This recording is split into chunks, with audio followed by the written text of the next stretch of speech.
Biarkanlah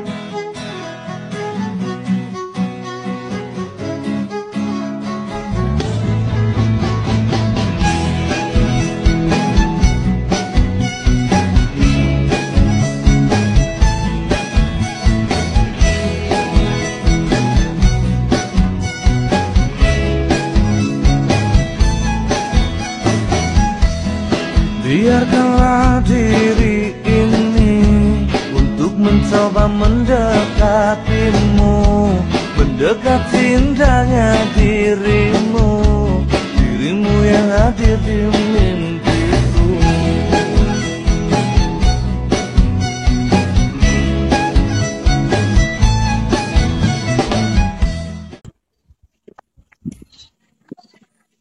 Assalamualaikum warahmatullahi wabarakatuh. Salam sejahtera untuk kita semua. Di sini saya sebagai moderator izin memperkenalkan diri. Perkenalkan, nama saya Ahmad Anwar, NPM 202207612. Di sini kami akan mempresentasikan dengan mata kuliah pengambilan keputusan dengan tema kepemimpinan dan manajemen keputusan dengan dosen pengampu Fahri Esos MAP. Sebelumnya, perkenalkan dulu teman-teman saya.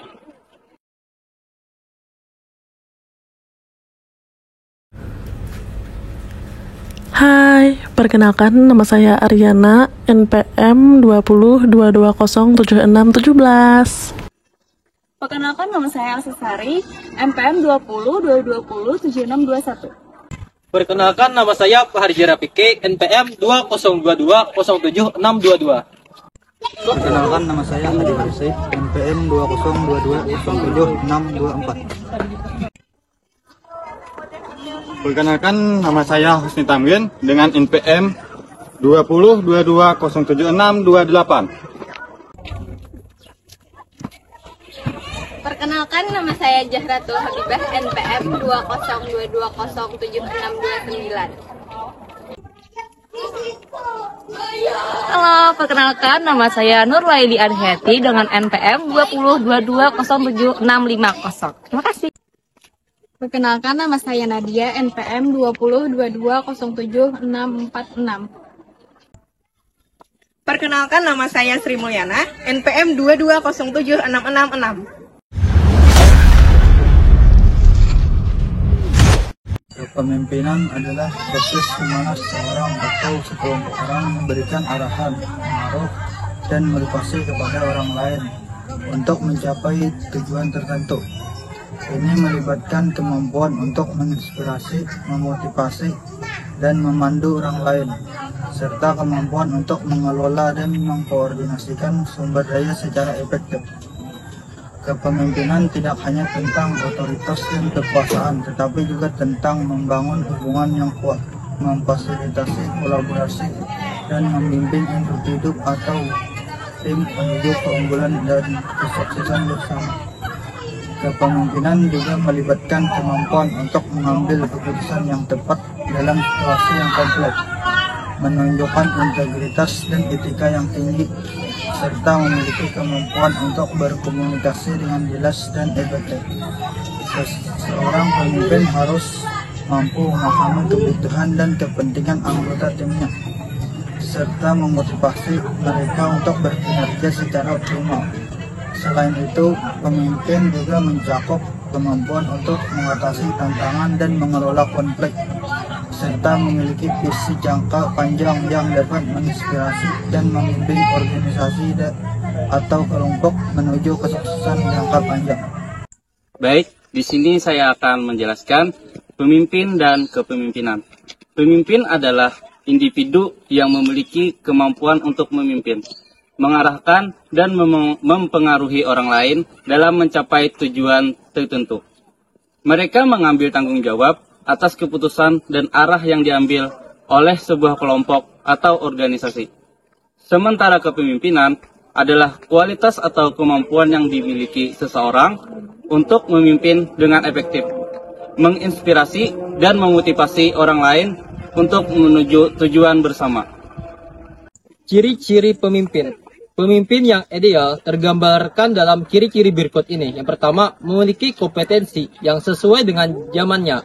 Artinya, kompetensi yang dimiliki sangat berguna untuk diterapkan pada saat itu, dan kompetensi tersebut diakui oleh banyak pihak. Yang kedua yaitu memahami setiap permasalahan secara lebih dalam dibandingkan dengan orang lain, serta mampu memberikan keputusan terhadap permasalahan tersebut. Yang ketiga yaitu mampu menerapkan the right man, the right place secara tepat dan baik. Namun, untuk memahami secara lebih dalam tentang ciri-ciri pemimpin oleh George Robert Tree mengemukakan 8 ciri dari pemimpin, yaitu yang pertama energi, 2 stabilitas emosi, ketiga human relationship, yang keempat personal motivation, yang kelima communication skill, yang keenam teaching skill, yang ketujuh social skill, dan yang terakhir yaitu technical competence. Nilai-nilai kepemimpinan. Kepemimpinan tidak dapat dilepaskan dari nilai-nilai yang dimiliki oleh pemimpin seperti yang diungkapkan Gup dan Taguri dalam Solusi tahun 2000, yaitu A. Teoritik, yaitu nilai-nilai yang berhubungan dengan usaha mencari kebenaran dan mencari pembenaran secara rasional. B. Ekonomis, yaitu tertarik pada aspek-aspek kehidupan yang penuh keindahan, menikmati setiap peristiwa untuk kepentingan sendiri. C. Sosial, menaruh belas kasihan pada orang lain, tidak mementingkan diri sendiri. D. Politis, berorientasi pada kekuasaan dan memiliki kompetensi sebagai faktor yang sangat vital dalam kehidupannya. E. Religius, selalu menghubungkan setiap aktivitas dengan kekuasaan sang pencipta. F. Sikap bijaksana. Sikap ini menyangkut dengan kemampuan dalam pengambilan keputusan yang tidak berat sebelah, namun keputusan yang diambil adalah memikirkan banyak segi dan seimbang. G. Kesetiakawanan yang tinggi. Nilai kesetiakawanan yang tinggi ini menunjukkan pemimpin tersebut memiliki loyalitas tinggi pada sesama rekan kerja, bahkan pada karyawan. Kepemimpinan dan kekuasaan adalah dua konsep yang sering terkait dalam konteks organisasi dan manajemen. Mari kita bahas keduanya secara lebih mendalam. Yang pertama, kepemimpinan melibatkan membimbing dan menginspirasi kelompok menuju tujuan bersama. Kepemimpinan menggunakan berbagai sumber kekuatan seperti karisma, keahlian pribadi, dan kemampuan mempengaruhi. Kepemimpinan tidak selalu memerlukan kekuasaan formal. Seorang bisa menjadi pemimpin tanpa memiliki posisi jabatan tertentu. Pemimpin yang efektif harus dapat menggunakan berbagai jenis kekuasaan untuk mengatur bawahannya dengan baik. Kekuasaan atau power. Kekuasaan mengacu pada kemampuan seorang untuk mempengaruhi orang lain mengandalkan sumber daya. Kekuasaan bisa berasal dari berbagai faktor termasuk posisi jabatan, pengetahuan, keterampilan, dan hubungan interpersonal. Dalam organisasi, kekuasaan sering digunakan oleh pemimpin atau manajer untuk mempengaruhi perilaku bawahannya. Perilaku, kepemimpinan adalah kemampuan seseorang untuk mempengaruhi, memotivasi, dan membimbing orang lain menuju tujuan tertentu. Perilaku kepemimpinan mencakup berbagai tindakan dan sikap yang ditunjukkan oleh pemimpin dalam mengelola dan berinteraksi dengan anggota tim atau kelompok. Ini bisa mencakup komunikasi yang efektif, kemampuan mengambil keputusan, membangun hubungan yang kuat, serta kemampuan untuk memberikan arahan dan inspirasi. Pemimpinan dan manajemen pengambilan keputusan. Pemimpin tidak bisa lepas dari kepemimpinan. Seorang jadi pemimpin diawali oleh proses yang di sana terkandung berbagai keputusan-keputusan. Keputusan-keputusan tersebut terjadi berdasarkan ruang lingkup di mana seorang tersebut ditempatkan, dan sebuah keputusan manajemen yang baik adalah memahami fungsi manajemen secara mendalam. Ada 4 fungsi manajemen yang harus dipahami, yaitu planning, organizing, leading, controlling. Dengan memahami setiap fungsi manajemen tersebut dan mampu mempraktekkan suatu keputusan yang bisa menyeimbangkan 4 fungsi manajemen tersebut, maka diharapkan akan tercipta suatu keputusan yang baik. Selanjutnya yaitu tipe kepemimpinan dan manajemen pengambilan keputusan itu bervariasi tergantung pada konteks dan gaya kepemimpinan individu. Kepemimpinan bisa otoriter, demokratis, atau laissez-faire, sementara pengambilan keputusan bisa bersifat otonom, konsultatif, atau kolaboratif. Pemimpin yang efektif menggabungkan berbagai pendekatan sesuai dengan situasi yang dihadapi. Hubungan pemimpin dan karyawan dalam perspektif manajemen keputusan. Dalam perspektif manajemen keputusan, antara pemimpin dan karyawan sangat penting. Pemimpin bertanggung jawab untuk membuat keputusan yang mempengaruhi karyawan, seperti alokasi sumber daya, penugasan tugas, dan penentuan arah strategis. Karyawan perlu merasa didengar, dipahami, dan didorong untuk memberikan masukan dalam proses pengambilan keputusan.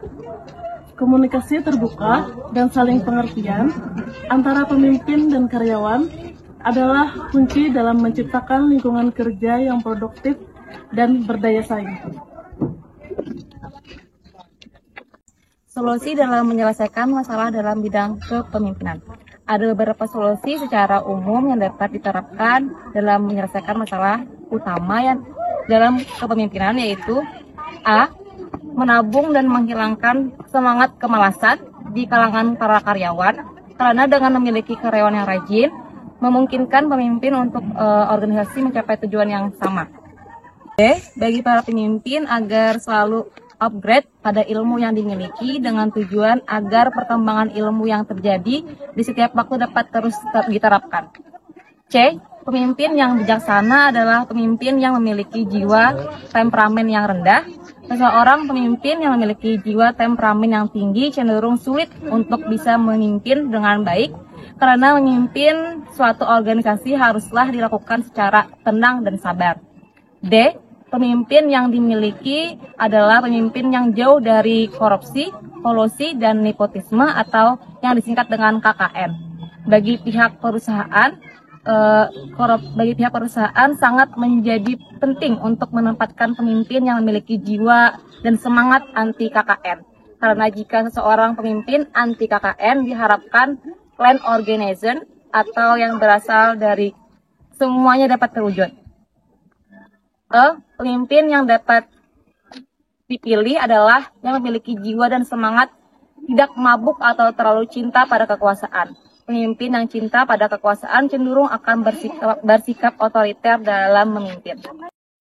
Kesimpulan materi ini, kepemimpinan dan manajemen keputusan, keduanya sangat penting dalam mengelola tim dan organisasi dengan baik.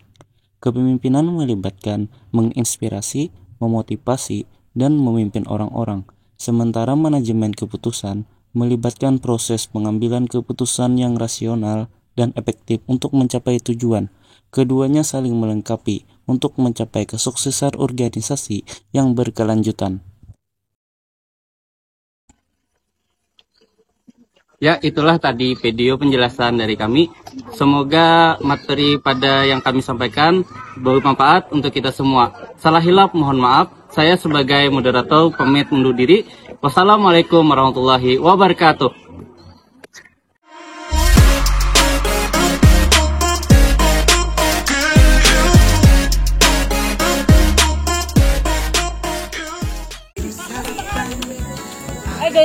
Ganti pulang ke koordinator dia.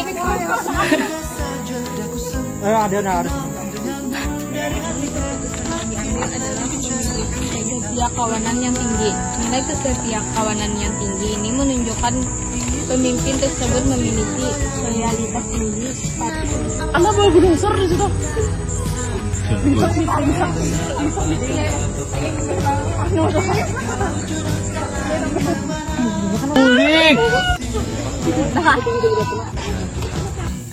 Ada bocoran aja.